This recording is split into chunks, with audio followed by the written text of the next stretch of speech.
Hello, this is Amara with Kaizink in the large format section with an improvement with mesh banners and grommets. We noticed there was a lot of excess waste with motion, with having the grommet mark not be clearly identifiable.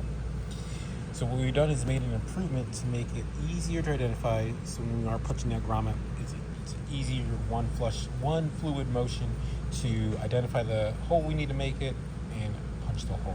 So previously we were using these small, you can barely notice plus symbols, almost kind of blend into the mesh itself. And then we've updated to put a circle on it and just completely fill in this circle. So now it's just a black dot that will be the grommet marker.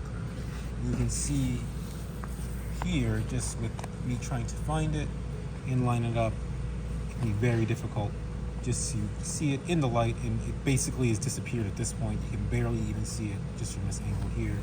In the same area, no matter what angle I'm holding it at, even in weird or shadowed light, that black dot is going to be very, very noticeable and much more noticeable. We're just eliminating some excess motion here, and we're processing so we can obviously see that black dot clear and get it done in one punch, making the grommets. Thank you.